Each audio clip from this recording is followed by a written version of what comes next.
Hello everyone, I hope you all are doing well. आज का जो टॉपिक मैं ले रही हूँ, जो मैं आपको बताने जा रही हूँ, अव्यय के बारे में। अव्यय क्या होता है?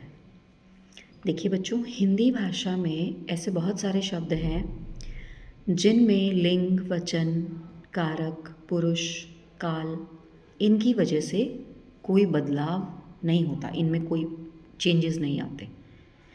ऐसे शब्दों को जिनमें लिंग, वचन, काल, कारक, इन सब की वजह से कोई बदलाव नहीं होता, उन शब्दों को हम अव्यय कहते हैं। इसको अगर मैं एक और नाम इसका आपको बताऊं तो हम इसे कहते हैं अविकारी शब्द।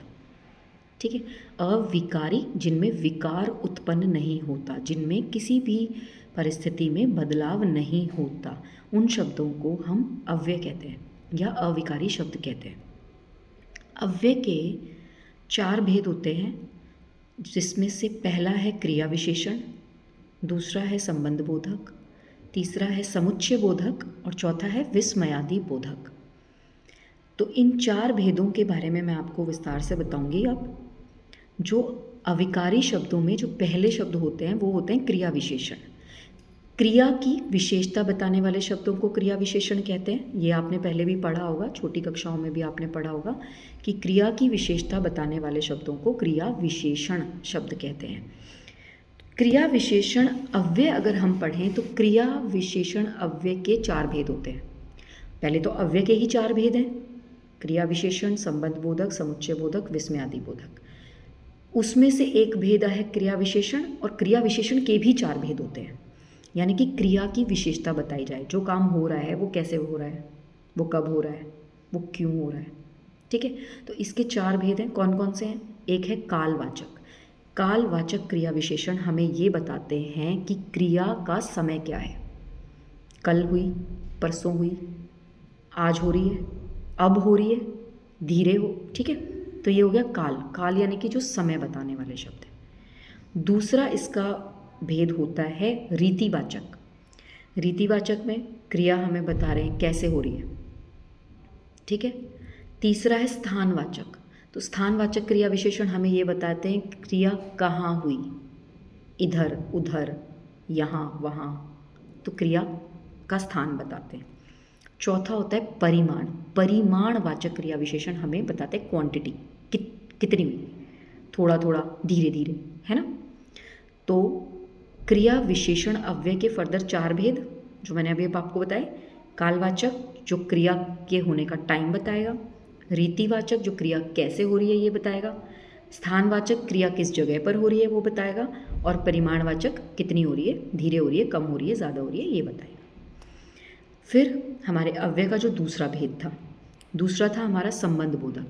ये वो शब्द होंगे जो संज्ञा या सर्वनाम के साथ में जुड़कर, संज्ञा या सर्वनाम के साथ में जुड़कर वाक्य के बाकी शब्दों के साथ में संबंध बताएंगे क्रिया का।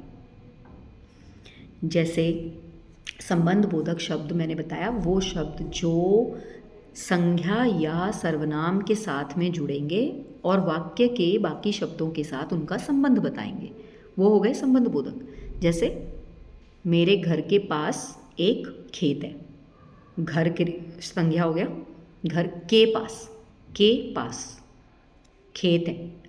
ठीक, समझ में आ रहा है? बाकी शब्दों के साथ में इसका उदाहरण, इसका कैसे इसको जोड़ा कि मेरे घर के पास एक खेत है, या मेरे घर के सामने दुकान है। ठीक, समझ में आया? मतलब कि ये संज्ञा या सर्वनाम के साथ जुड़ेंगे और जुड़ करके बाकियों के साथ, बाकी शब्दों के साथ, वाक्य में जितने बाकी शब्द बचे हैं उनके साथ में इनका संबंध जोड़ेंगे, तो ये संबंध बोधक अव्यय कहलाएंगे। फिर तीसरा भेद मैंने बताया था समुच्चय बोधक।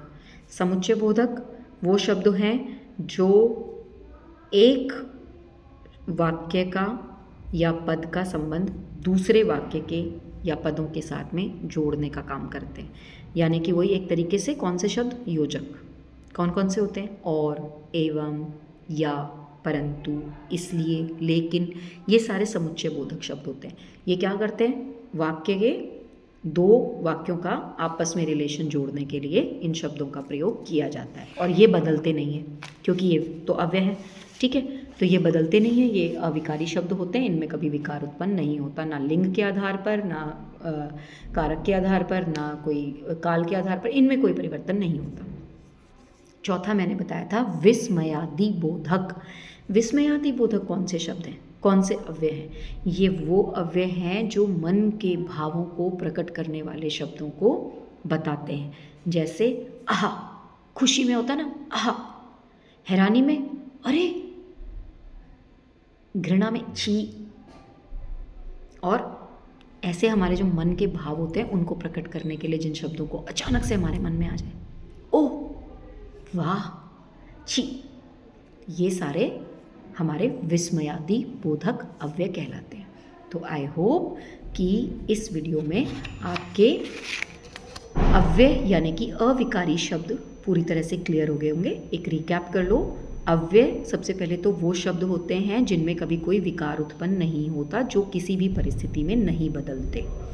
इनका दूसरा नाम है अविकारी शब्द। इसके 4 भेद होते हैं, क्रिया विशेषण, संबंध बोधक, समुच्चय बोधक, विस्मयादि बोधक। क्रिया विशेषण अव्यय के भी 4 भेद होते हैं, कालवाचक, रीतिवाचक, स्थानवाचक और परिमाणवाचक। Okay, bye.